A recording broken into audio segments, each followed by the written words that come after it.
Hello guys, welcome to on channel property providers. मैं आपका भाई अरविंद डागर स्वागत करता हूं आपकी खुद की वीडियो पे।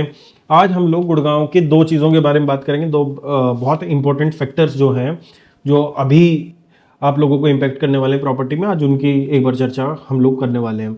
सबसे पहली चीज़ है, HSVP ने अभी अपना एक पोर्टल लॉन्च किया है जिसमें वो रीसेल की प्रॉपर्टी बेचने जा रहे हैं। वो किस हिसाब से काम करेगा, क्या इम्पैक्ट पड़ने वाला है, उसके बारे में बात करेंगे। दूसरा, मेट्रो लॉन्च हो चुकी है 5 सितंबर को, जो कि काम भी चालू हो चुका है और टेंडर दे दिया गया है, टेंडर फ्लोट हो चुका है, सारी चीज़ फाइनल हो चुकी है। जो बहुत ज्ञानी बनते थे, जो कहते थे गुड़गांव में अगर मेट्रो बनेगी तो ये हो जाएगा वो हो जाएगा, उनकी भी जबान अब चुप हो जानी चाहिए ये देख के। और फैक्टर तो दो हैं, बट मेरा तीसरा भी एक इसमें मैं इंक्लूड करना चाहता हूँ, वो है GST का।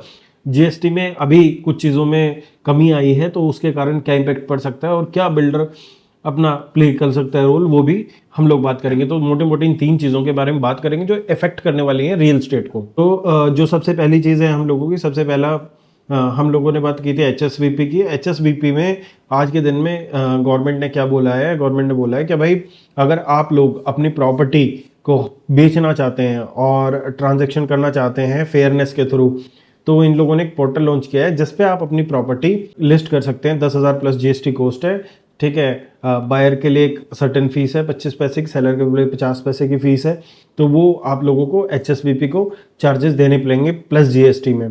इसमें कैच क्या है, इसमें सबसे बड़ी कैच ये है कि अगर आपका प्लॉट है, आपने लिस्ट किया, तो उसकी ऑक्शन, जैसे आप लोगों ने ऑक्शन में प्लॉट देखे होंगे या आप लोगों ने ऑक्शन में SCO देखे होंगे, जो HSVP के लॉन्च होते थे, हरियाणा शहरी विकास प्राधिकरण के जो भी लॉन्च होते थे वो लाइव ऑक्शन होती थी। तो ऐसे ही इन प्लॉट्स की भी लाइव ऑक्शन होगी।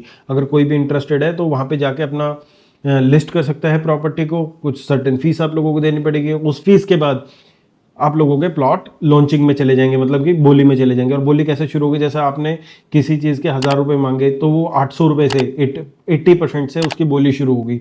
तो 80% से बोली शुरू होकर जो मैक्सिमम बिड जाएगी उस बिड पे आप लोगों को अपना प्लॉट बेच सकते हो। और उसमें भी क्या होगा फिर, जैसे मैक्सिमम बिड वाले को कुछ टाइम मिलेगा, लीगल एग्रीमेंट साइन होगा दोनों का, तो ट्रांसफर परमिशन वगैरह लगेगी। आगे का जो भी प्रोसेस है वो जैसे आज तक प्रोसेस चलता आया है, HSVP का ऐसे प्रोसेस चलता रहेगा। इस चीज़ में एक चीज़ तो अच्छी होने वाली है, क्या मार्केट में जो ब्लैक पैसा घूमता है, डेल्टा घूमता है, उसकी थोड़ी सी कम होगी और वाइट की तरफ लोगों को ज़्यादा रुझान होगा, तो वाइट ट्रांजेक्शन इसमें बढ़ेंगी। तो जो दिल्ली वाला वायर है वो भी थोड़ा सा इस केस सिनेरियो में से तो दूर रहेगा, और इस केस सिनेरियो से दूर रहने की उसकी उम्मीद भी है। हाँ, उन लोगों के लिए ऐसा नहीं है कि प्लॉट ही नहीं मिलेंगे, चीज़ें नहीं मिलेंगी, एक टेस्ट एंड ट्रायल है। अगर ये अच्छी तरह चलेगा तो चीज़ें आगे आप लोगों को और भी दिखाई देंगी इसी तरीके से जो HSVP की है। फिलहाल आप लोगों के लिए गुड न्यूज़ है, बैड न्यूज़ है, आप कमेंट करके बताएं कि हाँ ये हम लोगों के लिए हेल्पफुल है या नहीं है।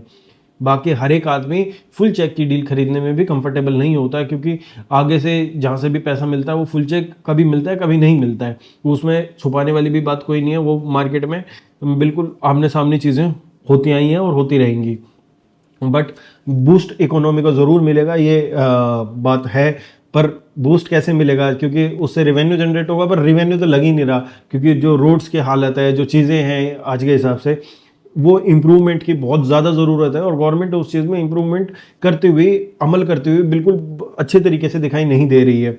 अभी मैंने एक न्यूज़ देखी थी, क्या सारे पटहोल्स भर दिए गए हैं, और फिर जब जाके देखते हैं रोड्स पे तो रोड्स के इतने बुरे हाल है। तो रेवेन्यू जनरेशन के लिए तो आप लोगों का दिमाग चलता है, ठीक है, चाहे वो विभाग हो चाहे वो गवर्नमेंट हो।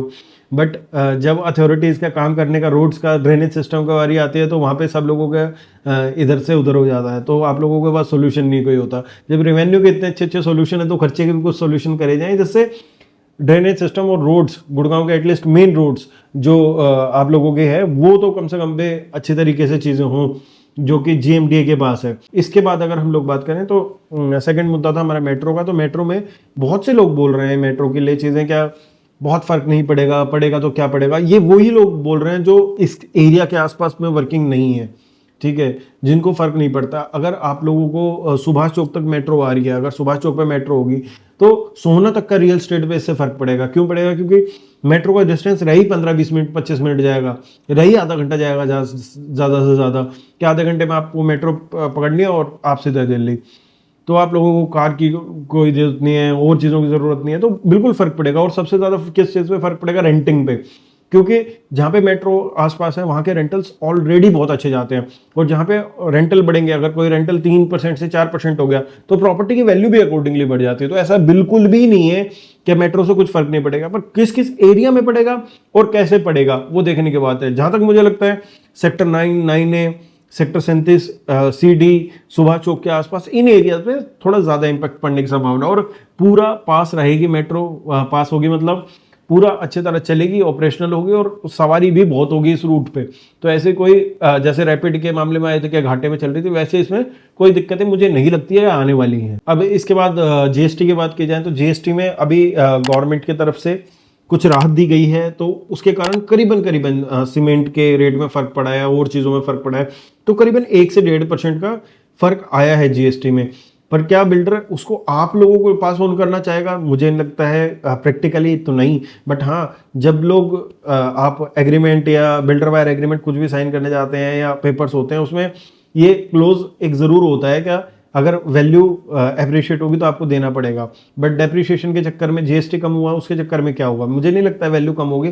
बट आप लोगों के लिए खुशखबरी है, इसका दूसरा पर्सपेक्टिव है कि बिल्डर के पास 1000 रुपये 500 रुपये पर स्क्वायर फीट का 1 से 1.5% का फर्क पड़ा है कंस्ट्रक्शन कॉस्ट में।